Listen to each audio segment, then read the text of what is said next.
Assalamualaikum warahmatullahi wabarakatuh.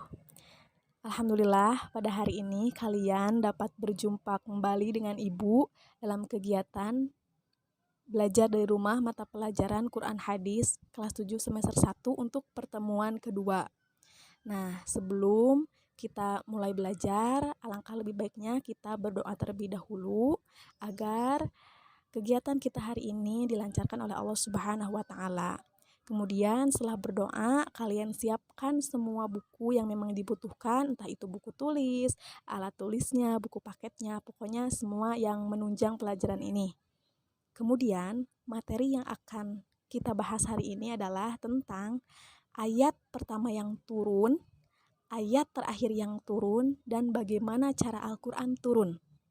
Nah, kalau di buku paket itu ada di halaman 6-8. Jadi bagi kalian yang sudah punya buku paketnya silakan dibuka, tapi bagi yang belum silakan perhatikan video ini dengan baik. Oke, langsung saja. Ayat pertama yang turun adalah surat apa? Ya, surat Al-Alaq ayat 1-5 yang bunyinya A'udzubillahi minasyaitonirrajim. Bismillahirrahmanirrahim. Iqra bismi rabbikal ladzi khalaq. Khalaqal insana min 'alaq. Iqra wa rabbukal akram. Alladzi 'allama bil qalam. 'Allamal insana ma lam ya'lam. Shadaqallahul azim.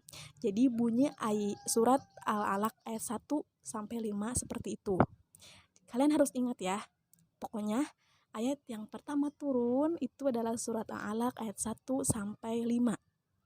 Nah, kemudian harinya adalah tanggal 17 Ramadan. Jadi beberapa ulama, bukan beberapa sih, tapi memang kebanyakan ulama mengatakan bahwa ayat pertama yang turun itu adalah hari ke-17 bulan Ramadan. Jadi pada waktu itu sedang bulan puasa gitu. Nah, kemudian sekarang ayat terakhir yang turun adalah surat Al-Maidah ayat 3. Bunyi penggalan ayatnya yaitu A'udzubillahi minasyaitonirrajim. Al-yauma akmaltu lakum dinakum wa atmamtu 'alaikum ni'mati wa raditu lakumul Islam madina. Shadaqallahul azim. Itu adalah bunyi penggalannya sepenggal, karena kan surat Al-Maidah ayat 3 itu panjang, tapi itu hanya sepenggal, yaitu ayat terakhir yang turun, surat Al-Maidah ayat 3.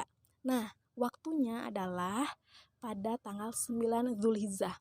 9 Zulhijjah itu harinya mau kurban kan, 10 Zulhijjahnya Idul Adha, berarti sebelumnya ya itu.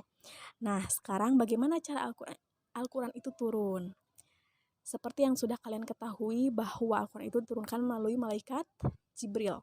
Oke, malaikat Jibril.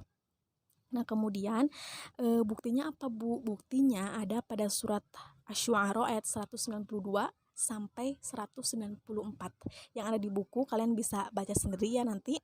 Nah, kemudian bagaimana malaikat Jibril turun? Apakah dia menampakkan diri atau seperti apa?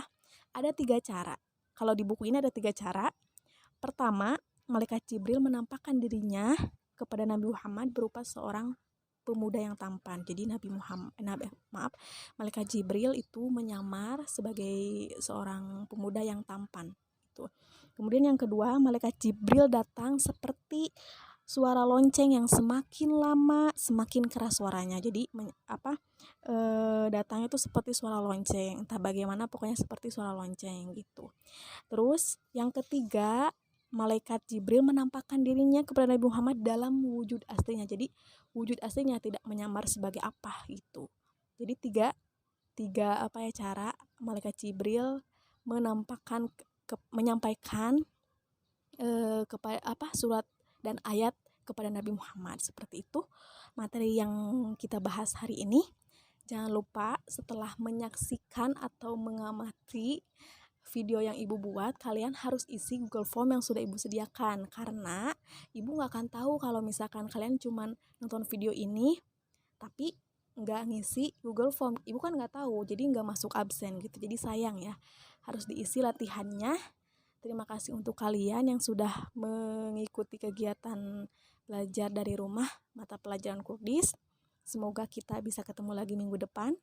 Wassalamualaikum warahmatullahi wabarakatuh.